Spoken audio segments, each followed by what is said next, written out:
اعوذ باللہ من الشیطان الرجیم بسم اللہ الرحمن الرحیم۔ میرے محترم دوستوں اور بھائیوں، دنیا کے اندر بڑے بڑے بادشاہ گزرے ہیں، حکمران گزرے ہیں، فاتحین گزرے ہیں، انقلاب لانے والے گزرے ہیں، لیکن ان کے انقلاب میں، ان کے فاتح ہونے میں، ان کے دور اقتدار میں، ان کی حکمرانی میں، ان کے نظام حکومت میں اور سیدنا فاروق اعظم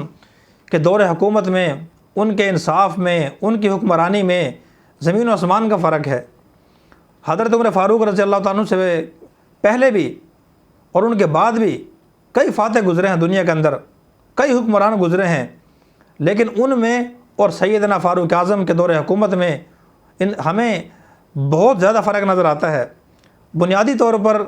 ان کے اور سیدنا فاروق اعظم کے دور حکومت میں 4 فرق تھے۔ ایک فرق یہ ہے کہ دیگر فاتحین نے جب بھی دنیا کے اندر جنگ کی ہے، انہوں نے خونخوار قسم کی جنگ کی ہے، بے تحاشا لوگوں کو مارا ہے، بے تحاشا لوگوں کو قتل کیا ہے، اور وہ خونخوار قسم کے فاتح تھے۔ چنانچہ نہ انہوں نے بچوں کو چھوڑا، نہ عورتوں کو چھوڑا، نہ بوڑھوں کو چھوڑا، جو سامنے آتا گیا وہ قتل کرتے گئے۔ حالانکہ اسلام ہمیں اس بات کا حکم دیتا ہے کہ بچوں کو قتل نہ کیا جائے، عورتوں کو قتل نہ کیا جائے،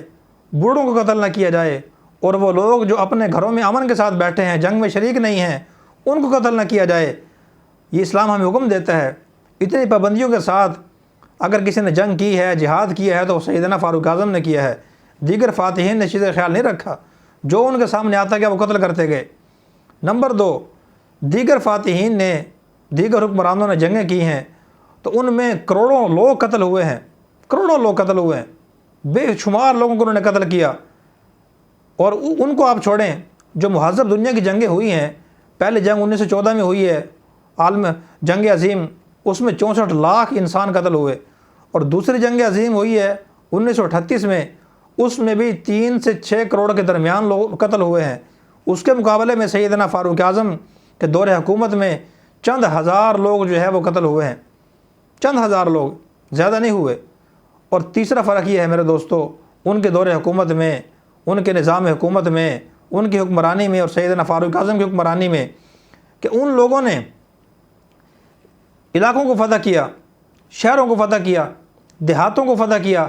قلعوں کو فتح کیا، زمینوں کو فتح کیا اور بازاروں کو فتح کیا، لیکن ان لوگوں کے جسموں کو فتح کیا، لیکن انہوں نے ان کے دل و دماغ کو فتح نہیں کیا، ان کے عقائد و نظریات کو تبدیل نہیں کیا، ان کی سوچ و فکر کو تبدیل نہیں کیا، ان کے خیالات اور جذبات کو انہوں نے تبدیل نہیں کیا، ان کو فتح نہیں کیا انہوں نے۔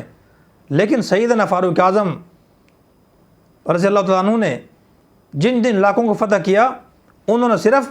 شہروں کو، دیہاتوں کو، بازاروں کو، قلعوں کو فتح نہیں کیا، بلکہ اس کے ساتھ ساتھ جہاں جہاں وہ فاتح بنتے گئے، وہاں کے لوگوں کے عقائد و نظریات کو انہوں نے تبدیل کیا،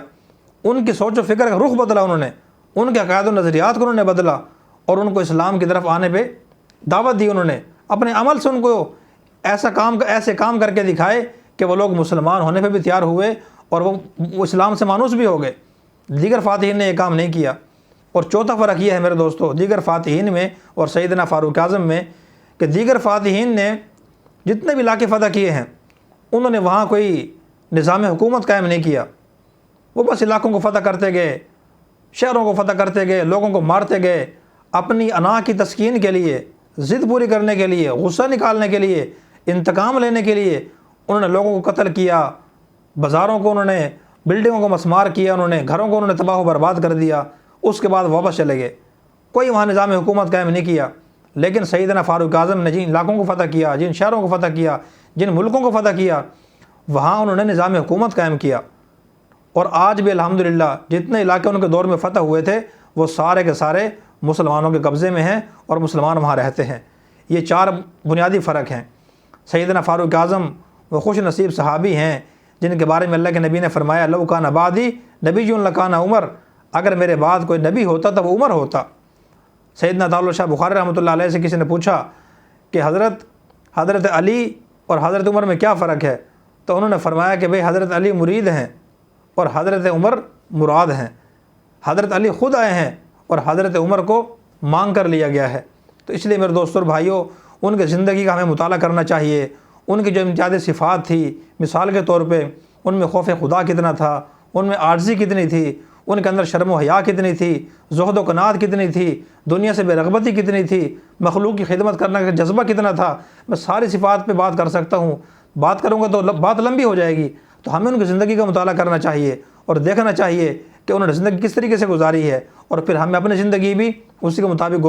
گزارنے کی کوشش کرنی چاہیے۔ خود فرمایا کرتے تھے کہ جب سے میں نے اسلام قبول کیا ہے اس وقت سے لے کر آج تک، یہ انہوں نے کافی عرصے کے بعد ارشاد فرمائی، کئی سالوں کے بعد فرمایا کہ جو میرا بائیں طرف والا فرشتہ ہے جو انسان کے گناہ لکھتا ہے، میں نے کبھی اسلام لانے کے بعد اس کو قلم چلانے کا موقع ہی نہیں دیا۔ مطلب یہ ہے کہ اتنی بھی اللہ کی نافرمانی ذرہ برابر میں نے نہیں کی ہے۔ ان کی زندگی کو دیکھیں، پھر اپنی زندگی کو دیکھیں میرے دوستو، ہمارے سر جو ہے وہ شرم سے جھک جاتے ہیں۔ وہ ہمارے لیے نمونہ ہے، ہمارے بڑے تھے، تو ان کی زندگی کو ہمیں فالو کرنا چاہیے۔ اللہ پاک مجھے بھی، آپ سب حضرات کو بھی، اور تمام نوجوانوں کو، تمام مردوں کو حضرت فاروق اعظم کی زندگی سے سبق حاصل کر کے اسی کے مطابق اپنی زندگی گزارنے کی توفیق عطا فرمائے۔